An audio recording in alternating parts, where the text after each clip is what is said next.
একদিন আল্লাহ জিজ্ঞাসা করবে জানা সত্য মালাকুল মউতকে, মাম বাকিয়া আলাল আরদিনে, কে বাকি? তো মালাকুল মউত বলবে লা আলাল আরদি আহাদুন ইয়াদুব্বু, জমিনে বিচরণকারী কেউ নাই। তারপরে বলবে আকাশওয়ালা বাকি, আপনি চিরঞ্জীব। আল্লাহ বলবে লাগাও আকাশে ঝাড়ু। তো 7 আকাশে ঝাড়ু দিবে। তারপরে জিজ্ঞাসা করবে এইবার? তো মালাকুল মউত বলবে লা আলাল আরদি ওয়ালা আলাস সামাওয়াতি ইল্লাল্লাযীনা ইয়াঈশুনা তাহতা আরশি ওয়া আনতাল হাইয়ুল্লাযী লা ইয়ামুত। জমিনেও নাই, আকাশেও নাই, শুধু আপনার আরশের নিচে যারা বিচরণ করে ওরা বাকি আছে। আর আপনি চিরঞ্জীব। আল্লাহ জোশে আসবে আর বলবে লাগা ঝাড়ু আরশের নিচে। তারপরে জিজ্ঞাসা করবে এইবার কে বাকি?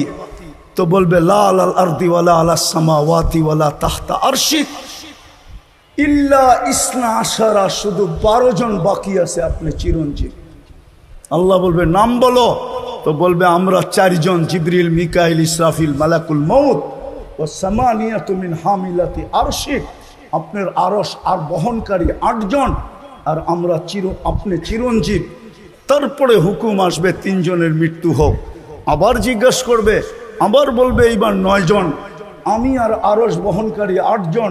আল্লাহ হুকুম দিবে ফালিয়ামুত হামিলাতা আরশি, আমার আরশ বহনকারীদেরও মৃত্যু হোক। তারপরে বলবে এইবার? তো মালাকুল মউত বলবে আনা ওয়া আনতাল হাইয়ুল্লাযী লা তামুত, আমি এবং আপনি চিরঞ্জীব। আল্লাহ বলবে ফাতামুত আনতা, এবার তোমার পালা। লিআন্নী কাতাবতুল মাউতা আলা মান তাহতা আরশি আল্লাযী লা ইয়ামুত আল্লাযী হাই লা ইয়ামুত ফাহুয়া ফাওকা আরশি, আমার আরশের নিচে যে আছে তাকে মরতে হবে। বিদায় তোমার পালা, মরো।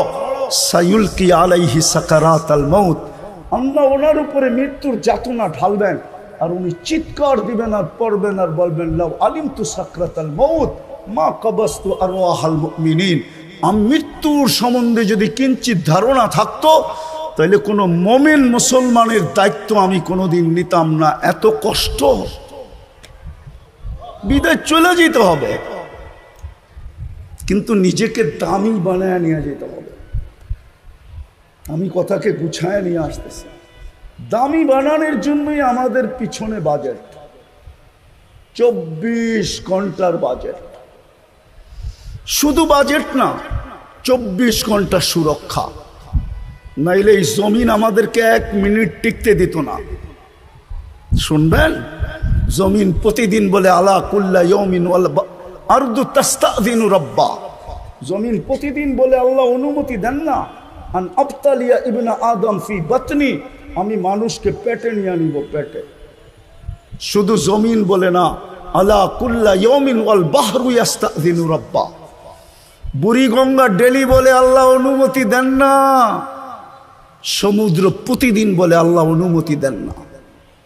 মানুষকে আমার তলদেশে নিয়ে নিব, ফেরেশতাও বলে আলা কুল্লা ইয়াউমিন ওয়াল মালাইকাতু তাস্তাযিনু রাব্বা, ফেরেশতাও বলে আল্লাহ অনুমতি দেন না আন তুহলিকা ইবনা আদম, মানুষকে সাইজ করে দিই। আর ফেরেশতা সাইজ করে দিছে এরকম জায়গা কোরআনে যা উল্লেখিত আছে সবগুলো আমার এই 2 চোখে দেখা আছে। আমি অহংকার করে বলতেছি না, আল্লাহ আমাকে দুনিয়া অনেক দেখাইছেন। হুজুরদের কাছে কিতাবি এলেম আছে, আমার কাছে নাই। আমার কাছে যা আছে চোখে দেখা। কসম খোদার, আমি ওই জায়গা চিনি যেখানে ঈসা আলাইহিস সালাম দাঁড়ায় জিজ্ঞেস করছিলেন কাইফা দাম্মারাকুমুল্লাহু তাদমিরা, আল্লাহ তোমাদেরকে সমূলে কিভাবে ধ্বংস করলেন? তো নিচের থেকে জবাব আসছিল বিতনা বিল আফিয়া, নিশ্চিন্তে ঘুমায় গেছিলাম ফুর্তি করতে করতে। যেরকম ঢাকা শহর ফুর্তি করতে করতে নিশ্চিন্তে ঘুমায় যায়, যুবকরা ফুর্তি করতে করতে ঘুমায় যায়। ওই পর্যন্ত মোবাইল দেখতে থাকে যেই পর্যন্ত চোখ ওকে ঘুমাইতে বাধ্য না করে। ঠিক না যুবক? রাগ হয়ে গেল? তো বলতেছে বিতনা বিল আফিয়া আসবাহনা ফিল হাবিয়া, সকালে উঠে দেখতেছি হাবিয়া দোজক। যুবকদের দাম অতক্ষণ যৌবন আছে যতক্ষণ, যৌবন নাই কোনো দাম নাই। আছে নাকি যুবকদের দাম? কেউ ফুল নিবেও না দিবেও না, ঠিক না? সত্য তো? ফুল দেওয়া নেওয়া বোঝো তো? 14 তারিখে কেউ ফুল নিবেও না, কেউ দিবেও না, বরং দিতে চাইলে উল্টা গালি দিবে, বলবে মালই তো নাই, যৌবনই তো নাই, ঠিক না?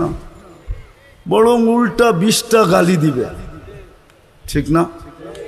পুরুষের দাম কতক্ষণ? পুরুষত্ব আছে যতক্ষণ আছে। এখানে কিছু বয়স্ক লোকের চেহারা দেখা যায়, রাগ হয়ে যাবেন না তো?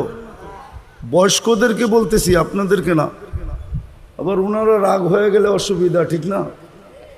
যার কাছে জীবন যৌবন পুরাটা বিলায় দিল, এখন ওনার কাছে গেলে উনিও বিরক্ত হয়। সর, মনে হয় বোঝেন না ইঙ্গিত, ঠিক না? তো কতক্ষণ দাম